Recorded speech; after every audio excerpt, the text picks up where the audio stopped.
What's up YouTube, it's me Sony Beats, and today I'm going to be doing a breakdown of guitar beat number 6. Not sure when this is going to be released. So far, I think I've released up to 4 or 5, can't remember. You know, I'm doing all these breakdowns in December before I go visit my family. So it's going to be a bunch of guitar beats up to 12 until I get back home to where all my stuff is to record videos and all that. So to start off, I'll start with the main guitar. I just plugged in and played whatever came to mind. And the reason they're so thin right here is because I just didn't want to shrink them all. I accidentally pressed something and it shrunk everything, so.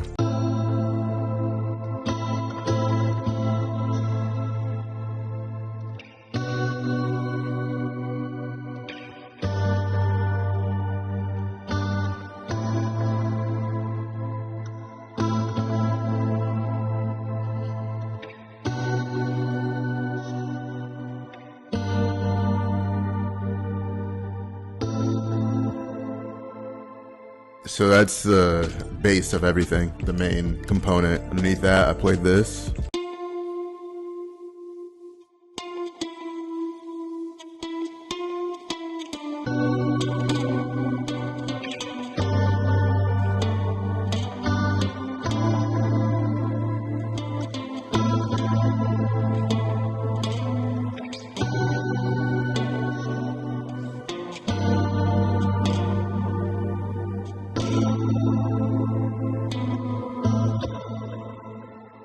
And I'm using archetype for all these. I think I just left it at default and messed with the parameters of these. And here the delay chorus and reverb with the shimmer and compression in here. And this is pan to the left using pan pot. It's similar to panning it here, but there's more variation and there's a different sound to it. It's kind of hard to explain, but you can just mess with these. And I pan most of the stuff in here using pan pot. It's just a unique way of panning. Underneath that, I have this melody playing. This one's panned to the right.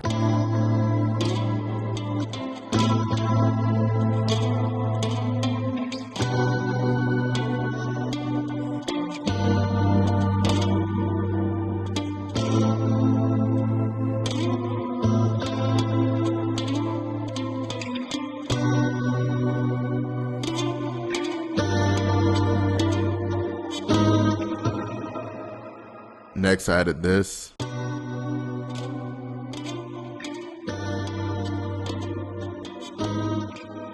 gonna play that by itself because it's kind of hard to hear.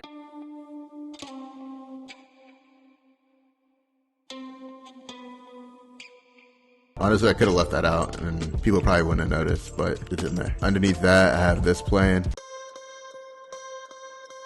It's being auto pan.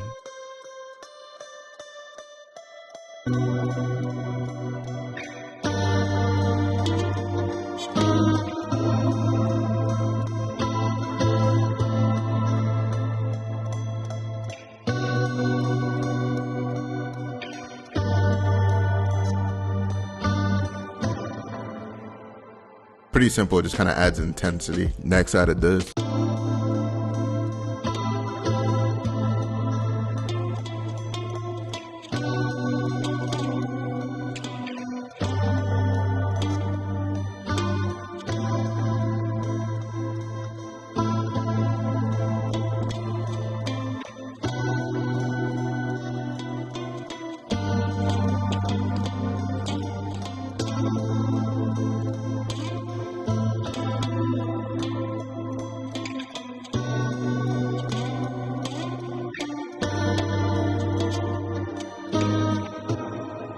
And the way I recorded all this is I just made a loop from here to here, played the main part, got my guitar, did a couple takes. I kind of just spliced them together. As you can see, it says 7 and 8. Up here it says 3 because these are all sections from different takes.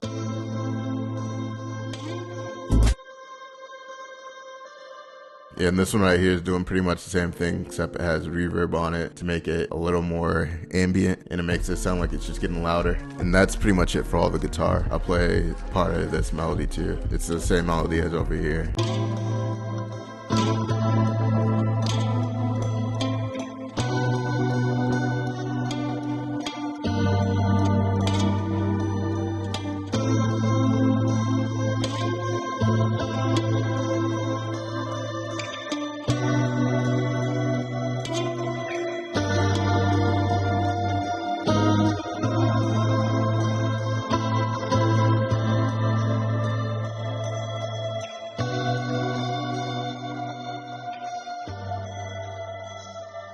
Next, underneath that, I added a bunch of sound effects. Most of them are from Monty Booker's kit. I'll just solo them all so you can hear and play each of them. That one's just a little hit. It's like a Vox.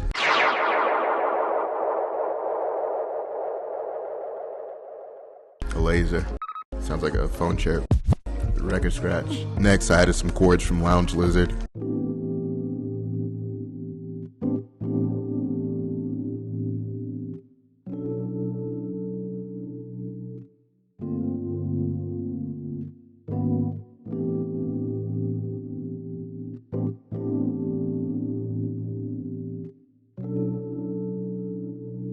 And it's just playing the same chords as the guitar, pretty much. I added this melody using Lounge Lizard.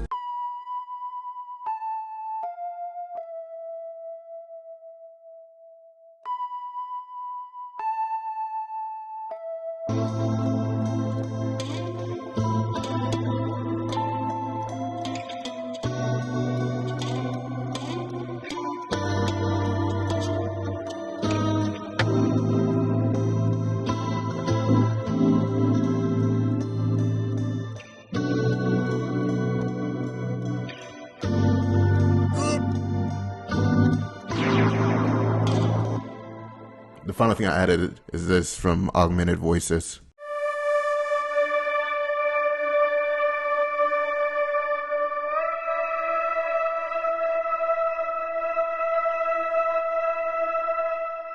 And I just used some Oddwell to pitch it up. So that's it for all the chords and melodies. Next for the drums, I use this orangey soul loop called Snareless. This is what it sounds like.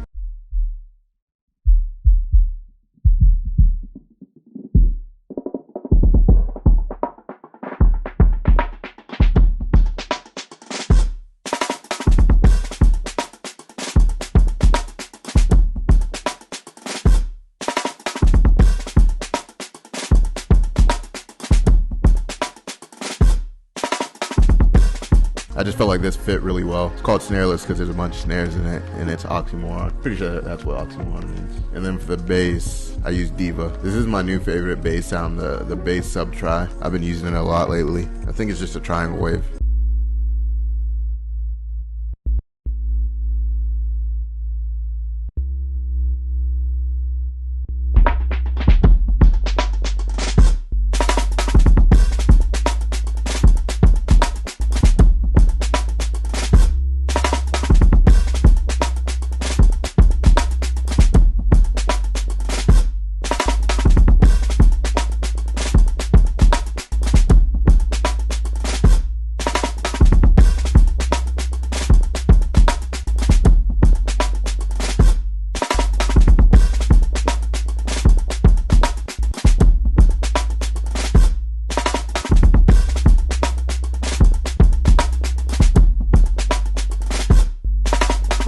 And on top of that, I added warm up the highs with saturator. I use the GoodHertz tone control to boost up the treble a little bit. That's more of the high end, and then I added some air over here. That's just to make it more audible on speakers that aren't high quality, like phone speakers. Even though nowadays they're getting better, so in the future you probably won't even have to do that much. And it's being sidechained to the drums over here, so you can hear all the kick and snares coming through better. I also sidechained everything to the drums up here too, just a little quicker release. And then I have my normal master with the utility. I usually turn it down once I'm done editing it, just because I'm going to add volume back by compressing, saturating, and using the limiter at the end. So in here I usually use Crunch. For some reason it sounds good on full track. Crunch and sometimes Iron, I like to use those too. And then I used the glue compressor before that. Recently I've been using the Wolf compressor. I didn't use it when I made this beat because I didn't buy it yet. This was before Black Friday. And then in here I'm using the normal Imager, the default EQ, where it has this little dip to get rid of some of the muddiness, and this dip over here to get rid of some of the high end.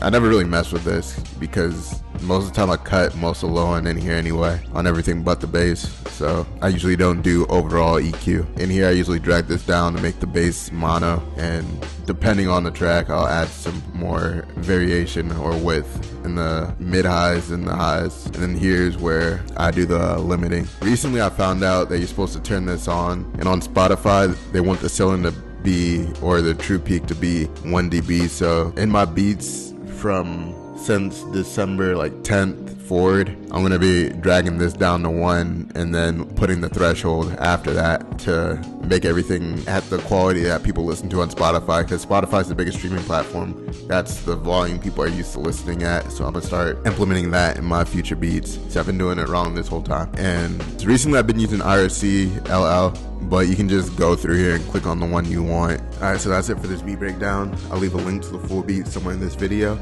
Let me know what you think about it in the comments below. Check out my private guitar beats if you want to. Check out my music on Spotify and all other streaming platforms. Comment, like, and subscribe. Check out one of these 2 videos right here. And thanks for watching.